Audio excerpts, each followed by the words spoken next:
I end up finally getting a job here in Tulsa, thinking we're moving back to Tulsa, but I don't have all my work authorization documentation ready yet. And I'm waiting. I'm going to the gym, and this guy I met at the gym comes up to me. He says, "Hey, I've seen the stuff you've been doing for your marketing agency. We just lost our marketing director. Mind you, I'm 23 years old, 1 year out of college. Okay.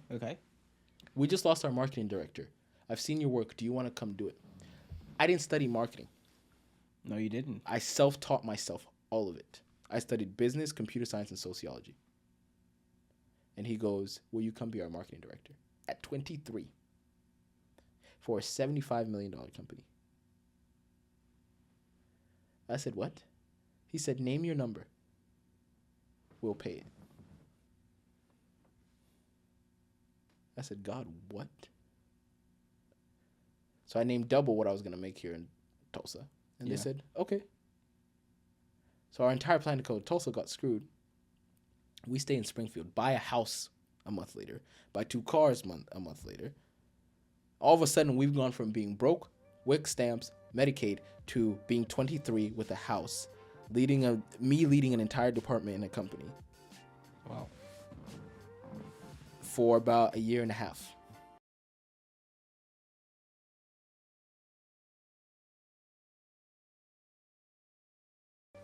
Hey guys, welcome back to the Faith Ignite podcast, and we're so excited you decided to spend a few moments of your day so that your faith can be built and you can be encouraged. Hey, before we jump into today's episode, I'm going to ask you to do a few things. If this podcast has helped you, shaped you, motivated you, encouraged you, lifted your faith, ignited your faith, hey, I would ask that you hit that like button, hit that subscribe button, turn that notification bell on so you are aware when new episodes are released. And then secondly, if you want to become a financial partner of this ministry, you can follow the link below. It'll take you to our website, and you can partner with us there to help us take these stories of faith around the world to the people that need them, so they can experience who Christ is, they can hear stories of what he's doing in the lives of his children, and they can turn to him and believe him for whatever it is that they're needing in life. And then lastly, if something's going on in your life, hey, I would ask that you drop a comment below. You can reach out to us on social media, send us an email, however you want to. But we would just love to get to know what's going on in your life so we can celebrate and stand with you to be able to watch God do the impossible in your life. And so now that we have all of that out of the way, today we have a very, very interesting guest and a good friend of mine. We actually met in college, but he was born and raised in Zimbabwe and then ended up moving to Ethiopia for about 14 years.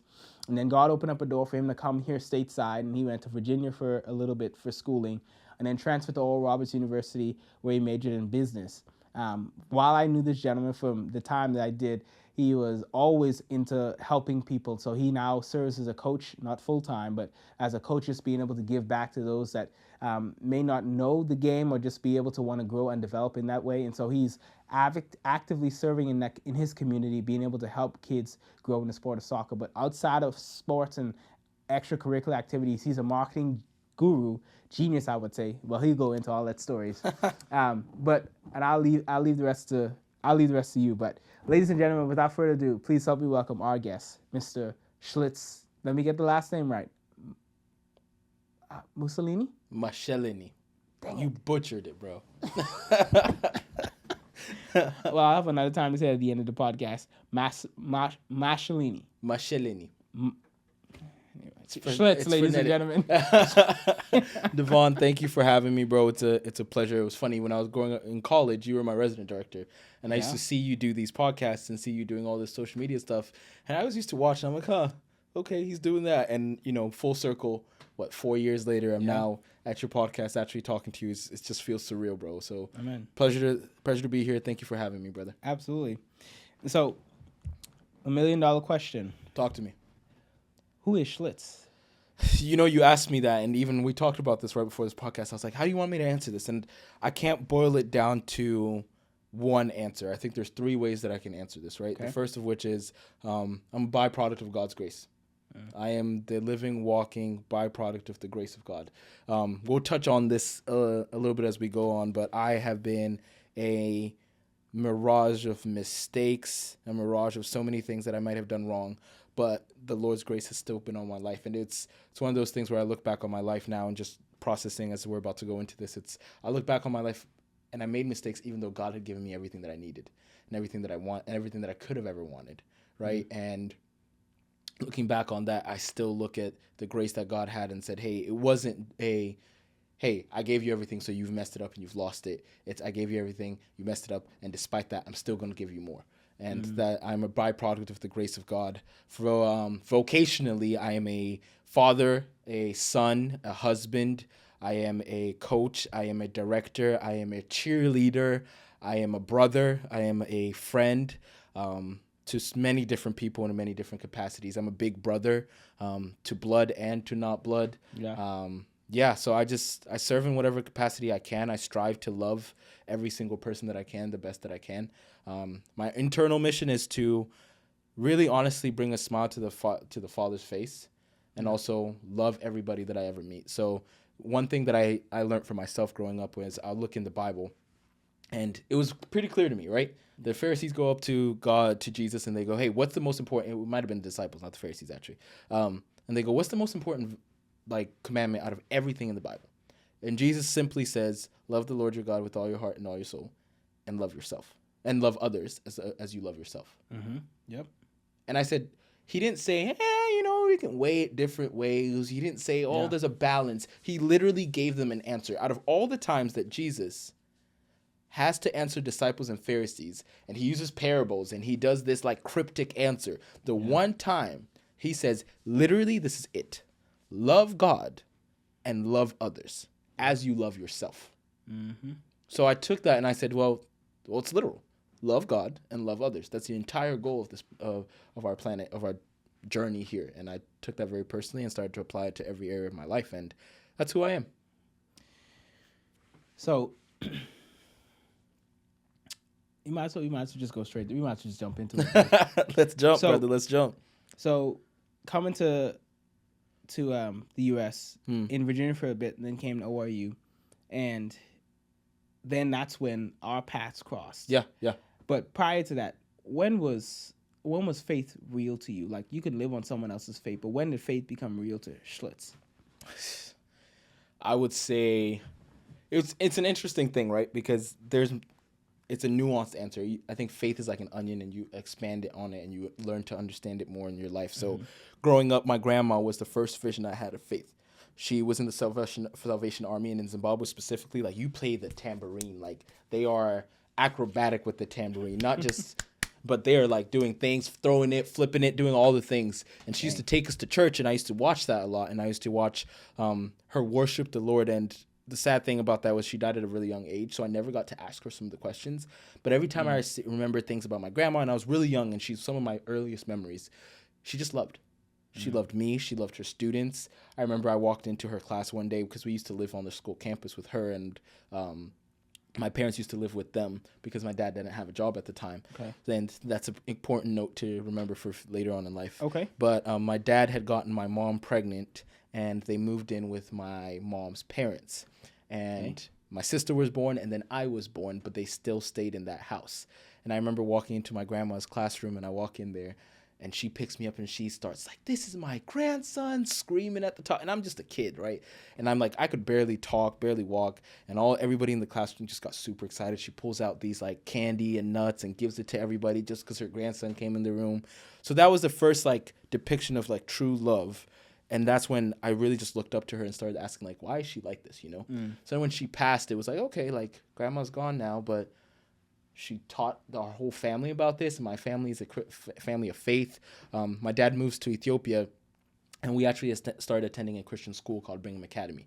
And it was completely run by missionaries. So my teachers, my coaches, my lunch ladies, everybody was a missionary to some capacity outside of some of the normal jobs that they provided jobs for the local community there. Okay. So that's where faith really started to make sense to me. We had Bible class every day. We had chapel every day. You know, we were taught that life. Yeah. It was honestly kind of wild to me that people didn't believe in God. Yeah. So I go to the International American School, and all of a sudden I find out, wait, people don't believe in God? It was wait, what? Yeah. So then, because I just thought that was normal, right? So then I go there for a while, but I think my time there was really foundational. It taught me a lot about God. It taught me the character of God. And I would say that it made me realize I could hear the voice of God from a very young age. I've always been the type that I just talk to God. Because I would hear them, they'd say, oh yeah, we prayed and we talked to God. And I was okay, well, I'm just going to talk to God. And that's just how my life was. I'll just talk to God and would have conversation. And it was like, it was always like, God would say, go do this. And I'll go do it. And it would work out. And I was like, oh, okay, so this is just how it is. Yeah. And then I went to college my first 2 years and I wilded out. And we can get into that at some point in this podcast, but I was insane. Like I did a lot of things that I didn't need to do. Almost got arrested, almost got deported, did a lot of different things that I definitely shouldn't have been doing. But the Lord was gracious to me. And what I mean by gracious is he punished me. Not punished me, he disciplined me.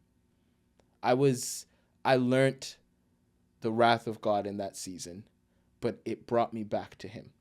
And that's where I think sometimes we forget what grace really is. We think grace is just letting it slide. But grace is also correction. Because if he didn't correct me, it means he didn't love me. And he corrected me very well and very harshly during that time. And I said, you know what? I don't want to go to a secular school anymore. I'm going to go to a Christian school. Yeah. And I went home, met with the pastor. They suggested for me to go to ORU. And during that time, it was COVID time, so I was home for an entire year. And I flipped my life around that during that year. I would only listen to sermons. I literally and I'm not saying that this is the way that you have to be as a Christian, but this in this season of my life, I literally wouldn't watch movies. All I would do is watch sermons. I wouldn't listen to secular music. All I'd listen to was listen to Christian music. And that's all. I would wake up at 5 a.m. and read my Bible and write and journal. And I would watch literally 4 to 6 sermons a day, just consuming the word. Mike Todd, Darius Daniels, Rich Wilkerson, all the pastors you can think about, Miles Monroe, all of them. I just consumed all their content because it was like, hey, I need to get myself right. I want to do this right. I want to get, and I had the idea of Oral Roberts is this spirit-filled school. I can't go there and not have no spirit in me. I got to get it right. So end up coming to ORU. And that's what I would say is when my faith really became my own, because for a very long time, it was around the people that I was with. Yeah. But when it became mine is when it was like, oh wait, no, I can't do this life without you. And that experience is what really helped me be like, okay, I want to go back to God. Yeah. And of course, I wasn't perfect from the moment I came to ORU. I still made a lot of mistakes. You know this. He was my resident director. He knows the amount of mistakes I made. But even during that time, it was still, I knew what I wanted to be and I knew who I wanted to be connected to. And even after I graduated from there, I still made mistakes. And the Lord still restored me and redeemed me. So, yeah.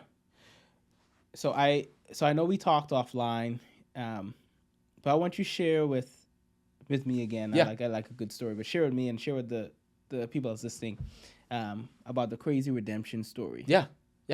I've got, it's actually really funny. I would say there's 2 of them.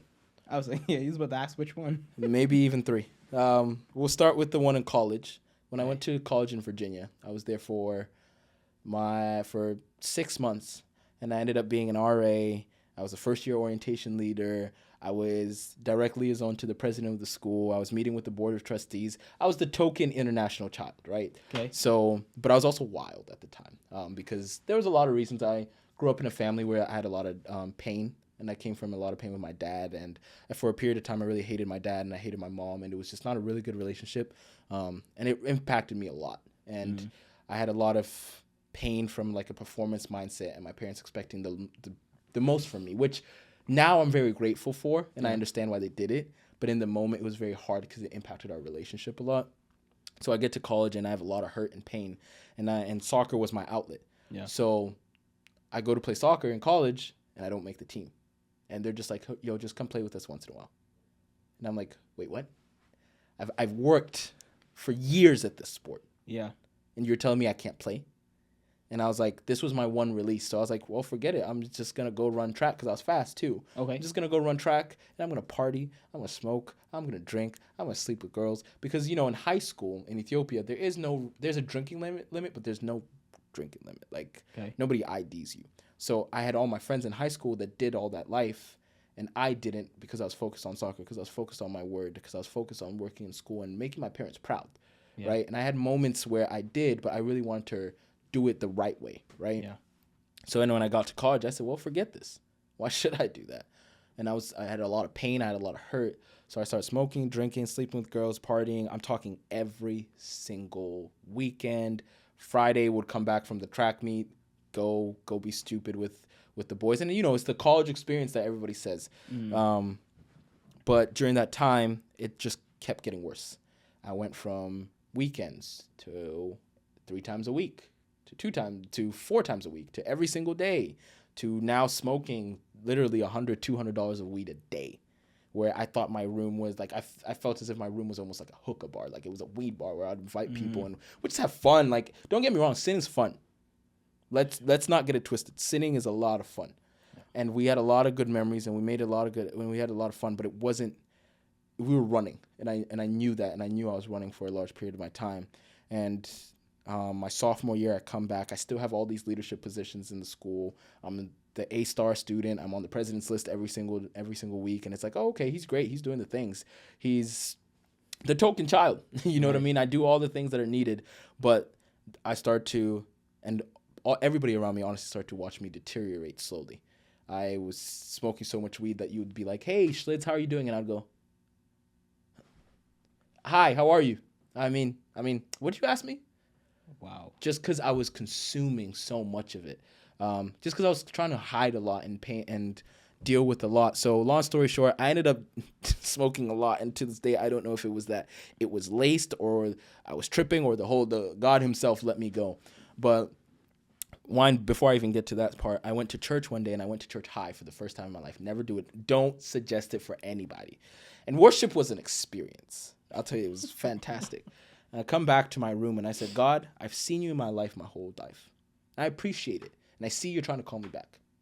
I don't want it right now. So that's what you told God? I told God that. I said, I've seen you anoint me. You've placed me as a leader among men everywhere I've gone. So all the things that you got to see of me being an RA and doing all these things and being a leader and being an athlete and being captain of the sports teams and leading people and doing all these things. Like, I know you did all that, but like, I don't really want to do it. Like, everybody else gets to not do it. I don't want to do it. And I kid you not, that day was the day where I realized the verse of my burden is light. He takes on the burden, like his yoke is light, and whatever the verse is, I don't quite remember. His yoke is easy. Yes, yoke is easy, burden is light. Mm-hmm. Because the moment I said, I'm good, it felt as if the anointing and the blessing and the favor God had put on me went, okay, go have fun. I said, really? Go have fun. And from there is when my weed got worse, my drinking got worse, everything got awful. Right? Not because God was punishing me, but he left me to my own vices. He left me to my own consequences. You know what I mean? Like, people a lot of the time will do stupid things and they're like, oh, God's punishing me. Sometimes it's just consequence.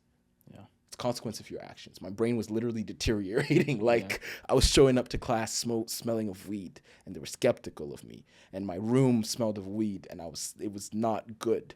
You know what I mean? And I was doing a lot of things that I shouldn't have been doing with girls, with partying and all the things. And it was just like I could watch the favor slowly dwindling away.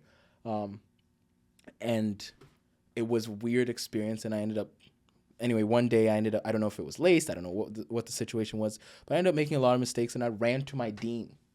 And I said, yo, let me tell you about what I've been doing. And he's like, what?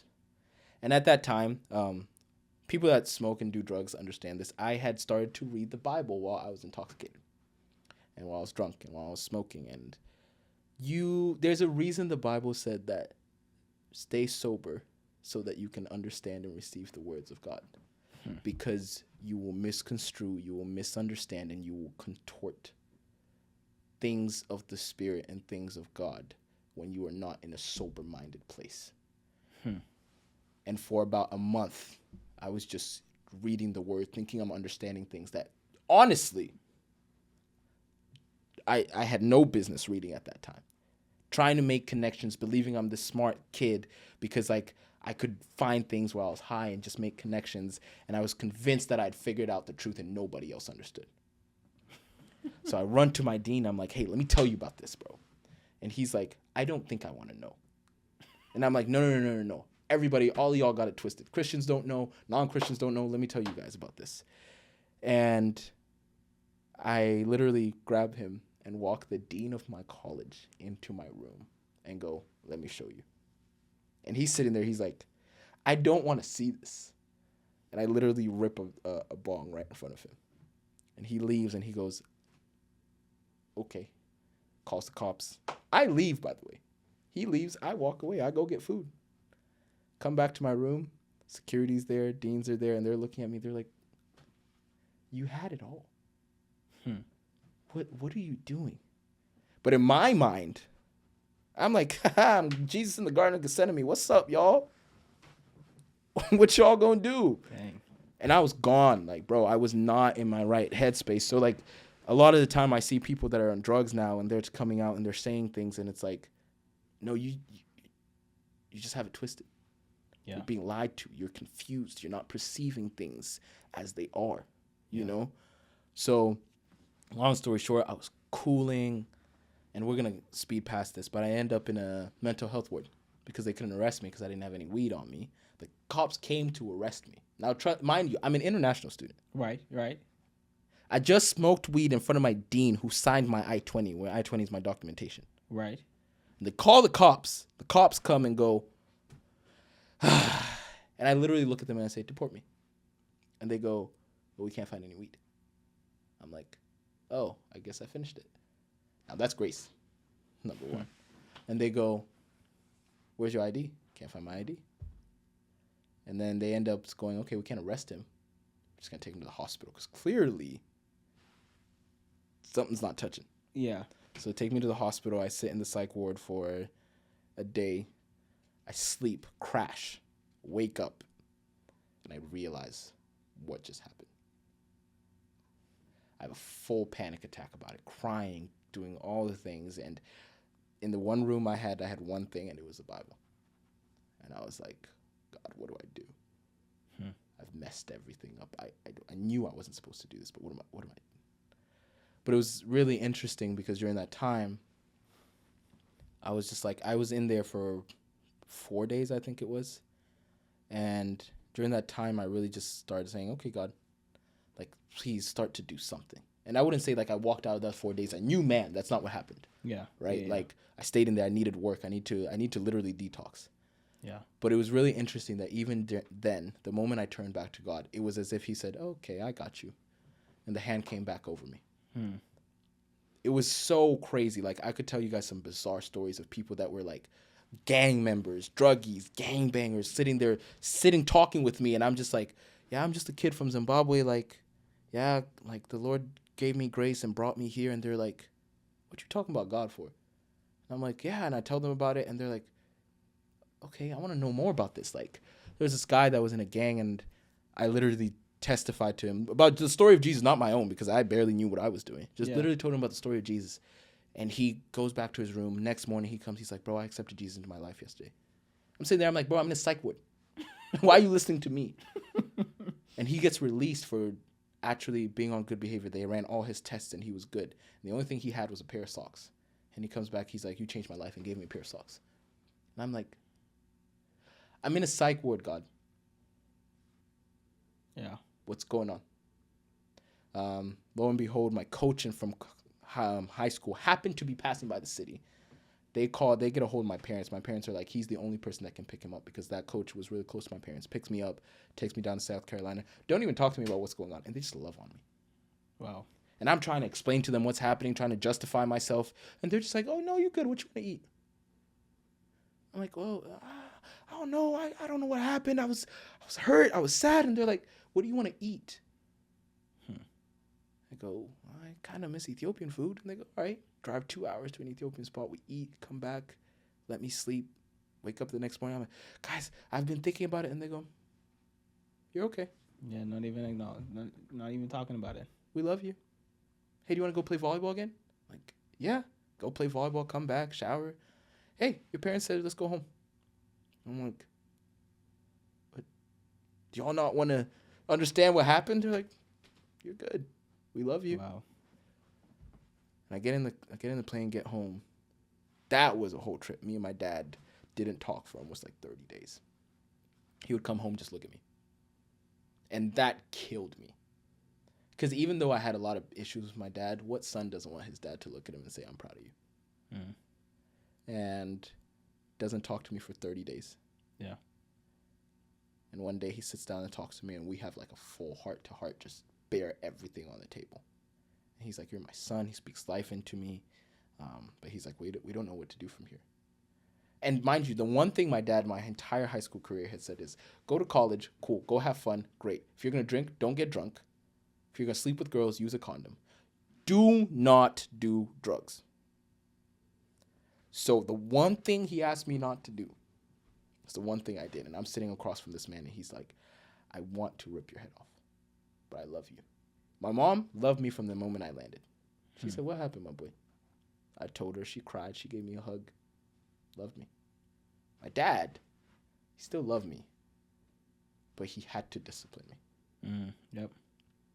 We can touch on that later on. But anyway, end up meeting with one of my best friends' dad, who happened to be a pastor. I'm talking like crusades, goes to remote areas in Africa, heals hundreds and hundreds of people. Not just like mega church pastor, not just mini church local pastor. No, like crusades with hundreds of thousands of people all across remote areas. Sees crippled people walk, blind people see. Like, I go to a spa with him. He's come back from a crusade. He's like, we're going to go to a spa. I'm trying to tell him the whole story, and he's like, just chill. Take care of yourself, bro. I'm like, what is going on? Like, why does nobody want to understand? And he's like, just chill.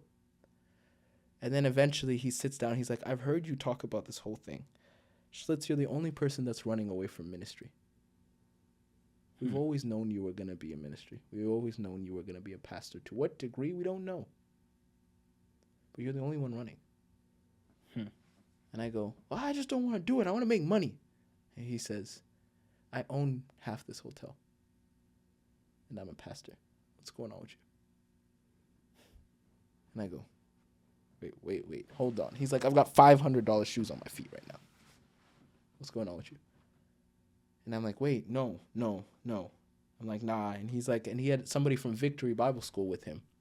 And they're like, you should come to Victory Bible School. And I go, no.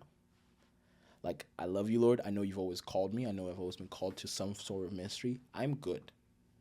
Again, you're saying the same thing. Same thing. I'm like, I love you, but like, I'm not going to Bible school. And they go, okay, if you won't go to Bible school, just go across the street to ORU. Literally, that's how I ended up at ORU. So I said, okay. So I applied to ORU, and I said to God, I said, the only way I'm going to that school is if you make it that I can graduate the same year. Because at that school I went to in Virginia, they had this whole notorious thing of like, if you transfer, you're going to add a year, 2 years to your college career. I said, the only way I will go to that school is if you make sure that I can transfer with the same credits. I get accepted into ORU, but I don't have enough time to get my paperwork and everything. End up going to the school, back to the school in Virginia, and I was there for literally 2 months.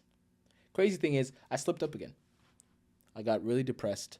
My roommate was probably not the most beneficial to my faith, to my vulnerability and my, I would say my moldability and my freshness in my faith. Okay. I wasn't concrete in it yet. I was just starting to come back into it. And he looks at me and he's like, why do you even believe in this God thing anyway? It just helps you get through life. My mom lost her house. And she was a Christian. So that sends me. I'm like, well, God, you're a God that punished me. I know tons of people that are doing this stupid stuff. I know tons of people worse than me, actually. Yeah. They didn't end up in no psych ward. They didn't end up with lace weed. They didn't end up misinterpreting you. They're good. But with me, you decided to put me in a psych ward. Forget you, God. And he's telling me that you might not be real. So we're good, but we ain't good. And I flip out again. COVID hits. Yeah. And I'm like, if it's my time, it's my time. Literally, that was my statement. I was like, I don't care anymore. Like, this life is ridiculous. I'm tired. It's continuously always trying to have to prove myself, always having to perform. I don't want this anymore, God. Yeah. I don't want what you're doing. I don't want to feel like this. COVID hits, I go home. And I'm still fighting against God.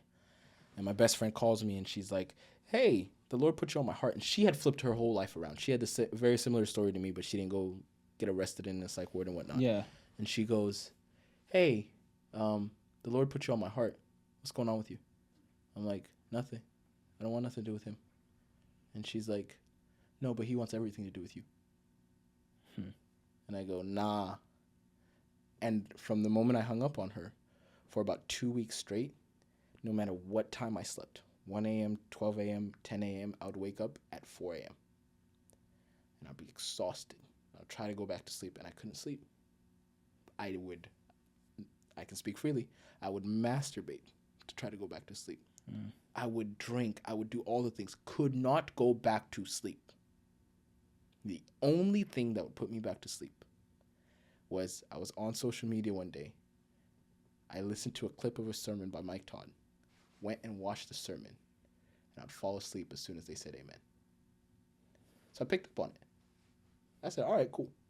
So the only way I'm going to get sleep is if I watch a sermon. Yep. Cool. So I'd watch sermons, call it a day. But little did I know, your spirit's still eating. Mm-hmm. Yep. It's a battle of your flesh and your spirit every single day. The one that eats is the one that wins. Yeah. My spirit's eating. My spirit's getting its fight back. And I'm listening to one it's so funny because I just realized this connects directly to my life today. I was listening to Mike talk about Shadrach, Meshach, and Abednego, Pastor Mike, and how they were in the furnace. In the furnace. Yeah. And it was like, oh, and I had gotten hacked and scammed. Actually, not even hacked. I'd gotten scammed at the time, so I lost $6,000. My bank account was in the negative of $3,000, by the way. So I gotten scammed while I was high one day, and I didn't tell my dad. And I was trying to figure out how to do it.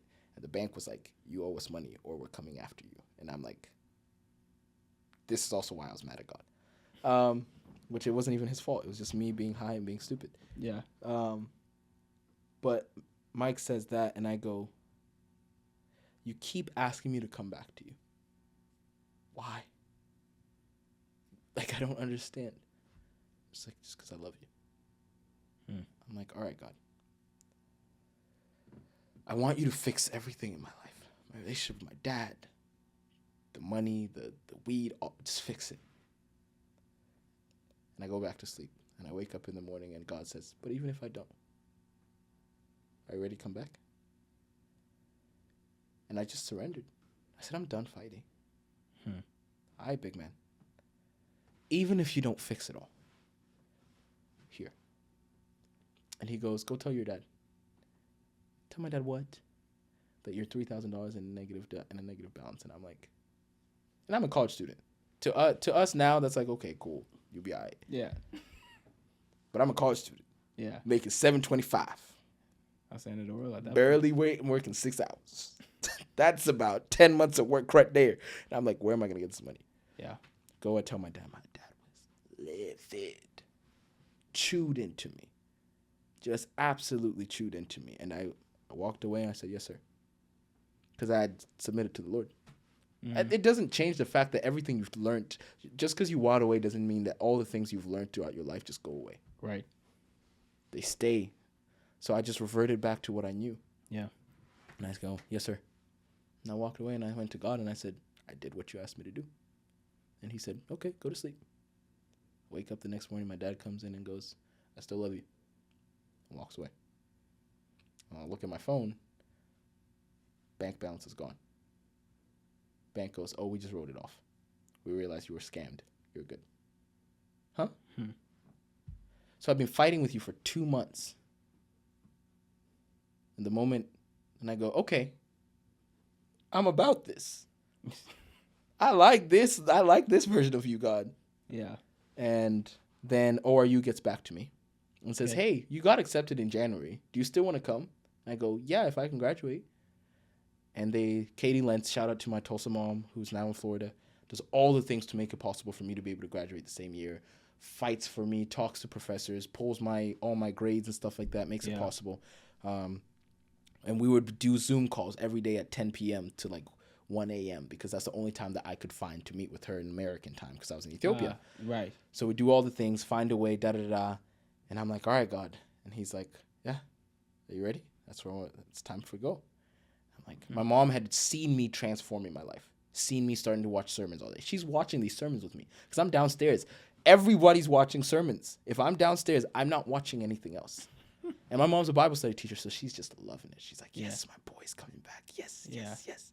I'm like, Mama, I feel like I need to go to ORU. And she's like, all right, let's fast and pray about it. Fast and pray. It was just a crazy story. I'm not even going to get into that, but it was just confirmed. Yeah. End up watching Charmaine, who was on your podcast. Oh, yeah. And she's on the podcast, and she was actually on the video for ORU. And the first thing she said is, oh, I'm from Zimbabwe. My mom says, I don't need nothing else. You're going.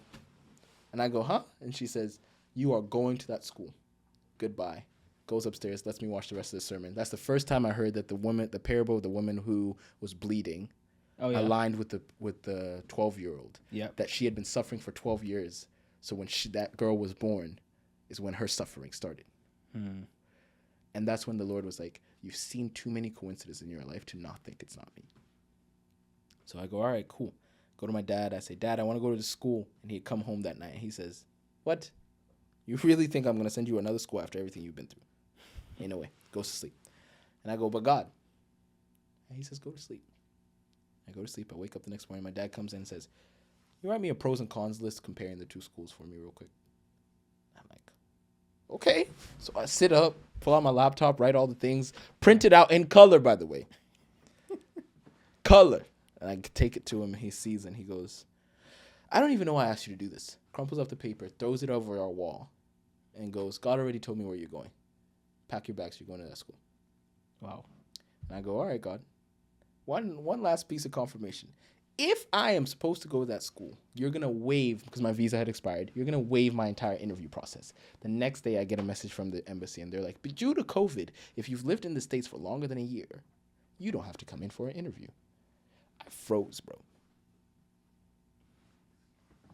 I froze.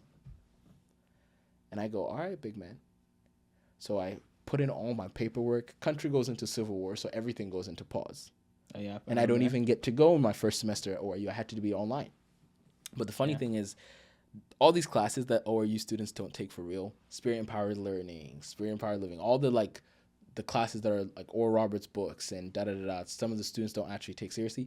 I was online. Yeah. I didn't know that people don't take them seriously.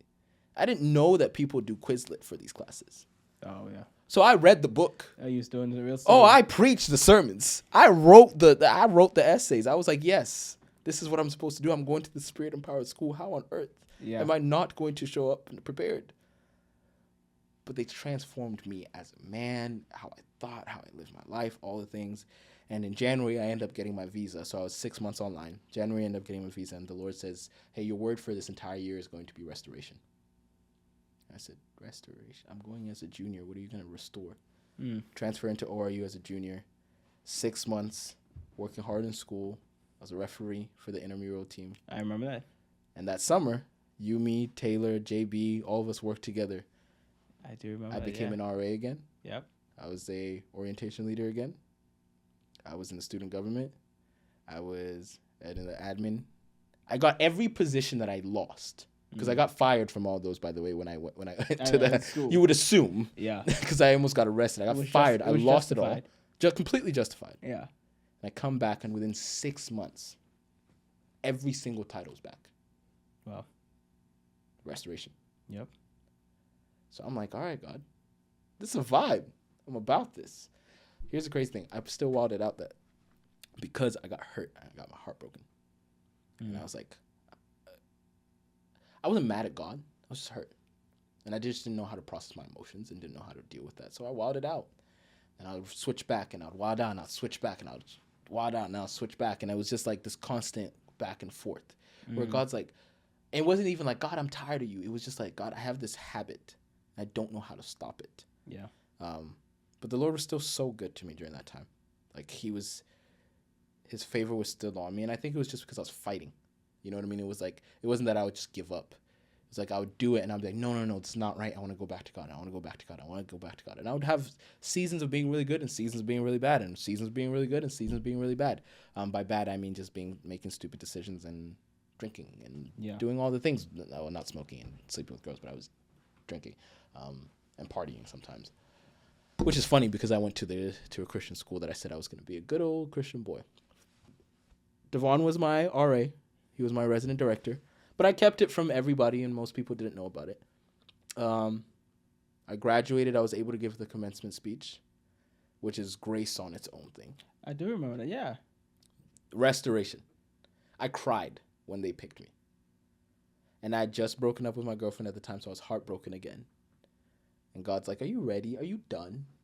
And I go, yeah, I'm done. I'm going to completely give my life over to you. Get commencement speech. Get a job after college. The dream is set. I'm like, why do you keep loving me, God? Like, this is like the 4th time at this point that I've wilded and turned away from you. Why? And he's just like, reckless love. So I start dating my now wife. And I'm like, God, I want to do this right. Our first date, we had sex. And I'm like, oh my God. I'm like, okay, I'm not going to do it. I'm not going to do it. And I keep tripping. Keep being stupid. We get in fights. Start going wild again. And I'm like, what is going, like, I have no resilience. She's like, I can't trust him. We're fighting, da-da-da-da. Lo and behold, we break up. And when we broke up, she went to New York with her friends. I'm sitting there, and I go, God, can I come back now? I'm the prodigal son that comes back 4 times. And I kid you not, that story is the perfect depiction of the father, because he looks at me and he goes, come home, son. Every time. And I run back into the arms of God, and I got involved in church again, started getting my life right. She comes back and goes, hey, we need to talk. And I'm like, yeah, she going to come back to ask to get back with me. That's what's going to happen. Yeah. She looks at me and says, I'm pregnant. And I'm like, what? I graduated as a commencement speaker. Graduated with a 3.9 President's Award. I was the token child of a Christian college. Yeah. And not even 6 months after you graduate, you get a girl pregnant. Really? After everything you've been through, you get a girl pregnant. Really? After all the mistakes, all the things that God has done, you get a girl pregnant. Are you serious? She told me that. I ripped my shirt. I started crying. I looked at her. I said, you'd be doing me a favor if you got rid of this baby. Worst thing I've ever said, by the way. Baby, I'm so sorry. I love you. I was like, I can't do this. Everyone's going to hate me. Everyone's going to oust me. God's going to hate me. He's never going to use me again. Why would he ever use me? Yeah. Like this, I was like, this is the last straw. I've done a lot. I tell my... time goes by. I'm processing. I tell pastors. They help me walk through it. They're loving on me. Me and her still aren't back together because we're just not on good terms yet. I tell my mom. My mom goes, oh, I know. I'm like, what? She's like, Holy Spirit told me. I tell my dad. My dad goes, huh, you really are my son, huh? What are you going to do? 2 people who I thought were going to go, we're done with you. We love you, but we're done. They go, that's okay. We all make mistakes. What are you going to do? I'm like, okay.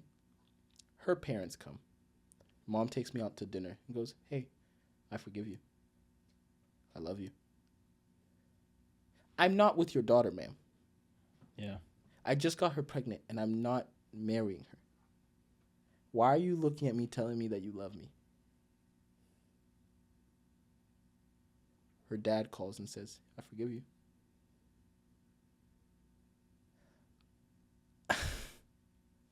That's a whole topic on its own. Me and her start trying to figure things out. A lot of truth comes out between the 2 of us. And we go, and I go, I'm done. I don't ever want to speak to you again. We'll figure out co-parenting. I cannot have you in my life.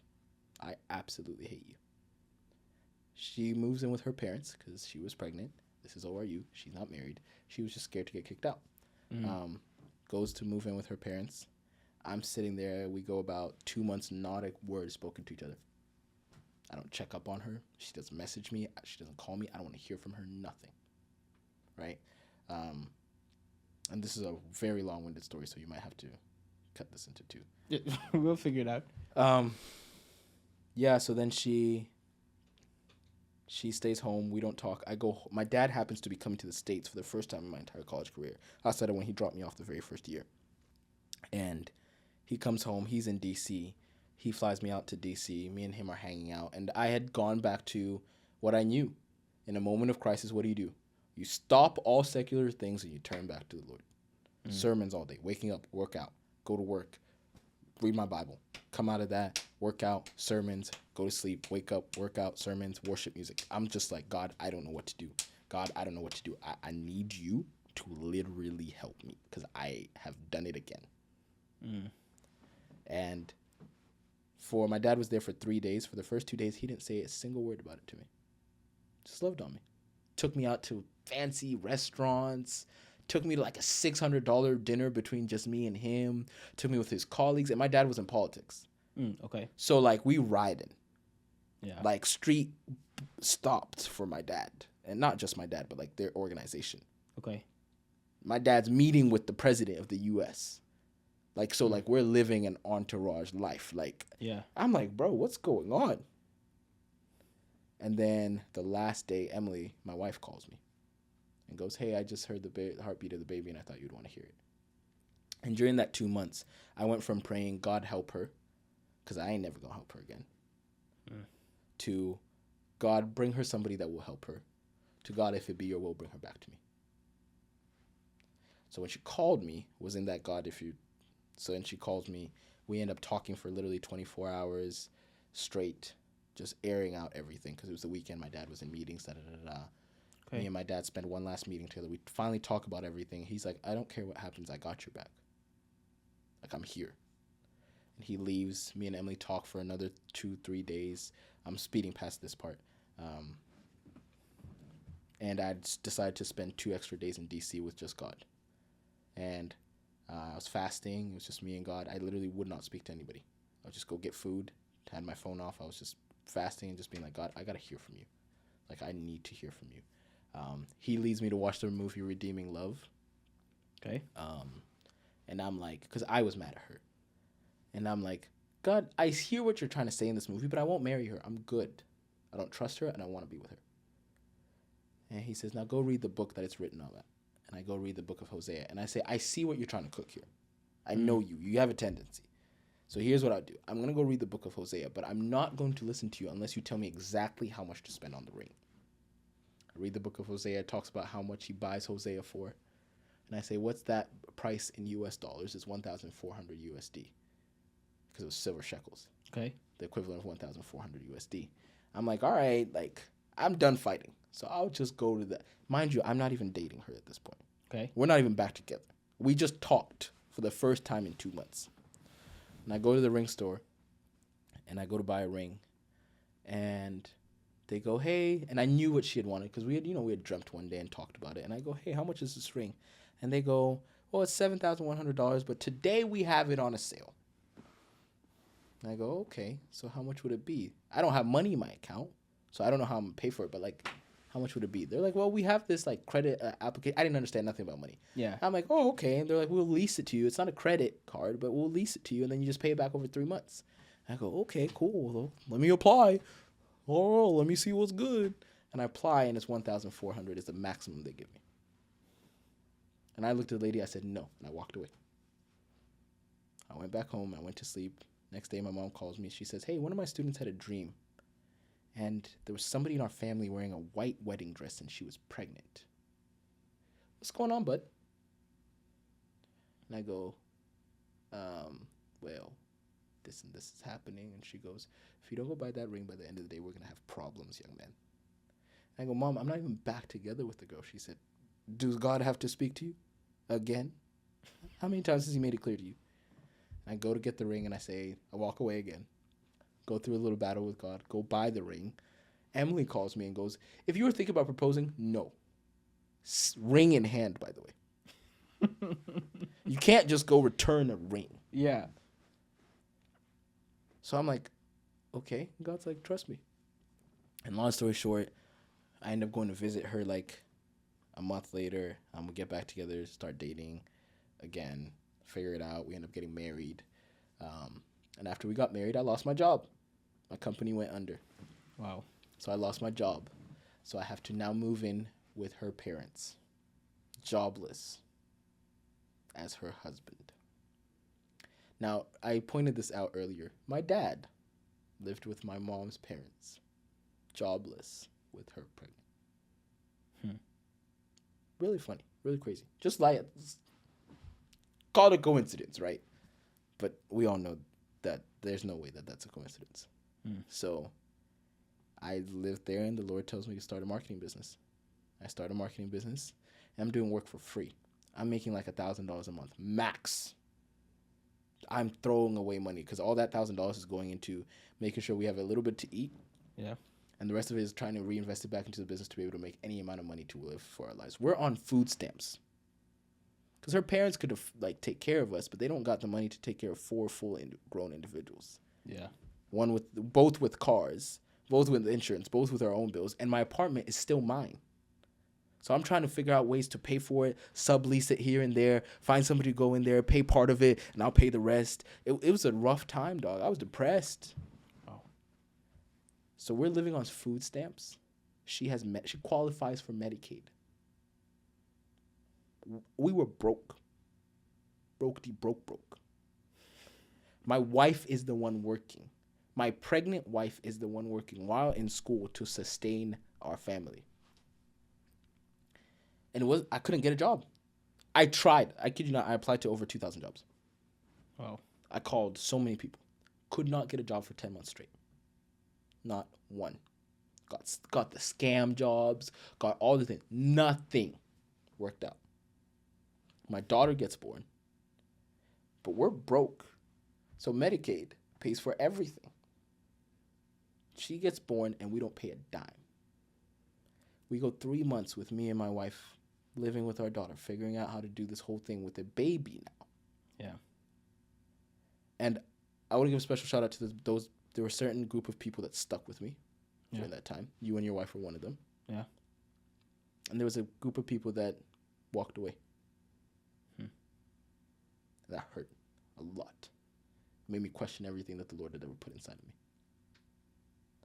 So, but the ones that stayed strong. Mm-hmm. They loved strong. They loved. My daughter to this day is the only person I know that has 75 uncles.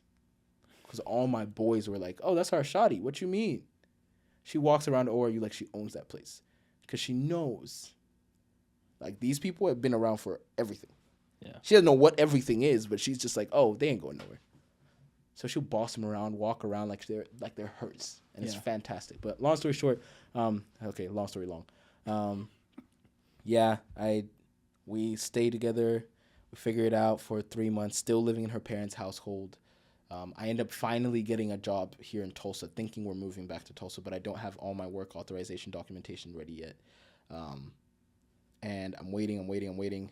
I'm going to the gym, and this guy I met at the gym comes up to me. He says, hey, I've seen the stuff you've been doing for your marketing agency. We just lost our marketing director. Mind you, I'm 23 years old, 1 year out of college. Okay. We just lost our marketing director.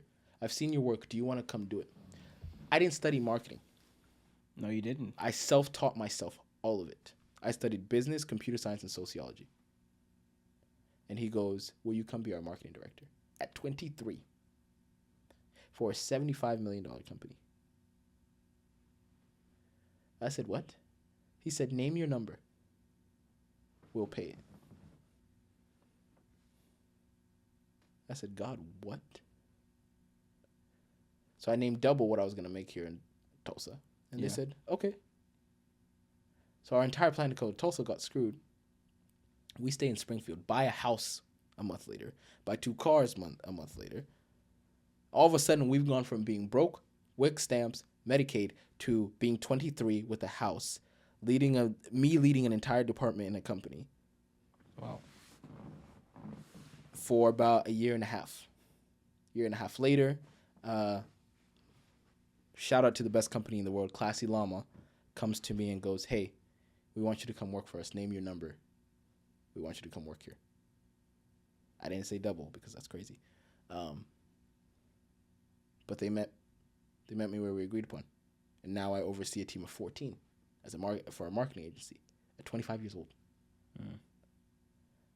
We moved back to Tulsa, just bought our second house. My daughter's great. My wife is pregnant with her second kid. And there's so much that happened after that. Like from the moment I got that job to today has been even more God. Yeah. Even more challenges, even more screw-ups, even more. So when you ask me who I am and I say I'm a byproduct of the grace of God, quite literally, I am all the mess-ups a human being can make. And God's still going, oh, I can work with that. Yeah. So that's me.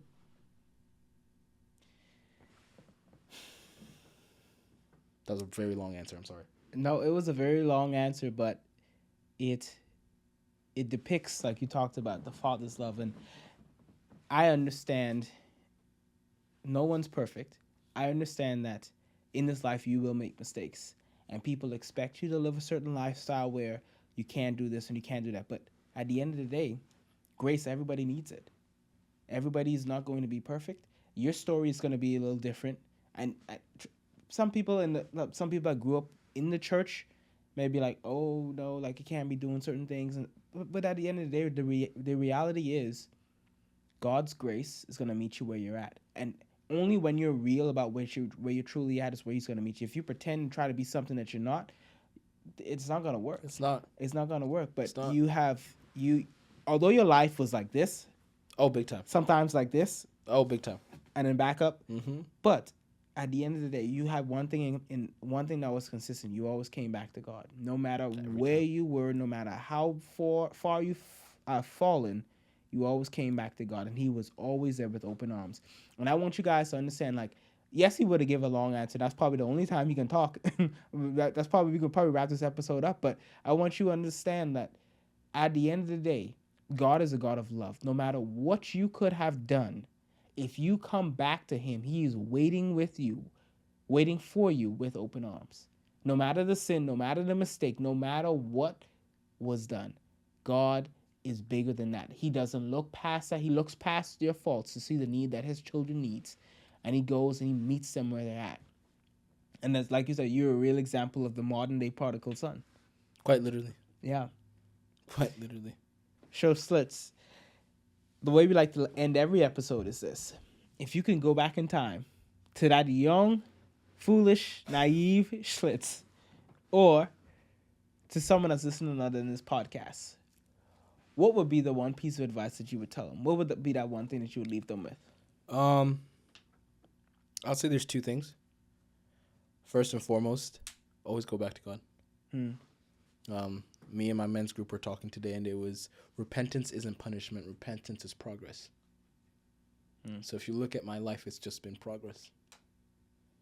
Every moment has just simply been progress. Every moment of repentance has simply been me just progressing closer to what He wants me to be. And the second thing, I'll make it 3.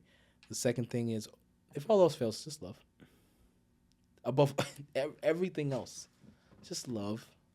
Love your neighbor, love your brothers, love your sister, and love looks different in every relationship and in every scenario. Doesn't mean that you're all buddy with everybody. But make sure that whenever you interact with anybody, they walk away feeling loved. Yeah. The last thing I'll say is stay true to whoever God created you to be. During my times of wilding out, I forgot who I was as a kid. Those moments where I would just talk to God and I would hear Him and He would change me and He would move me and He made me really driven, a go-getter, a hard worker, someone who never gives up. But when I was wilding out, whatever you want to call it, I really turned away from that. Yeah. And I started to watch people be lazy and get everything that I got. And it's been a very long process of me unlearning that. And when I leaned into who God created me to be and who He led me to be and developed that, all the fruit came. You can look at my life, me and my wife, our marriage, our daughter, our second one coming, the houses, they would judge me by my fruit. This is my fruit. So, yeah. Schlitz, ladies and gentlemen, man, thank you so much for sharing. It's almost not even like an episode. It's more like a documentary. You kind of sharing what God has done. But thank you so much for sharing what God has done in your life. And I really appreciate it because, like, it shows the genuine relationship that the loving Father has with each and every creation. Yeah. Not everybody's going to accept Him as Father, but He's, in your life, He's shown that as long as you come back, my arms are wide open. They're always going to be open. Yep. And He's always waiting for us to come back. And so thank you so much for sharing your story, man. Absolutely. Thank you for having me. Absolutely. I talked your ear off, but thank you for having me. Man, it was a good story, though. A really good story. Well, ladies and gentlemen, like I said, we're going to have to wrap this episode up. But, hey, if this story has helped you, encouraged you, motivated you, stirred your faith up, hey, I would ask that you do a few things. 1, hey, I would ask that you hit the like button. 2, subscribe. 3, turn that notification bell on so you are aware when new episodes are released. And if you want to become a financial partner of this ministry, go ahead and follow the link below. It'll take you to our website, and you can become a financial partner there and be able to help us take these stories of faith around the world to the people that need them. And then lastly, if God's doing something in your life, we would love to know about it. Go ahead and send us a message, send us an email, reach out to us on social media, however you want to, and just tell us what's going on so we can be able to stand with you and be able to help and be able to encourage you in this process. And so, like I said, we're going to have to sign off for today, but this has been Faith Ignite. We'll see you guys next time. God bless you.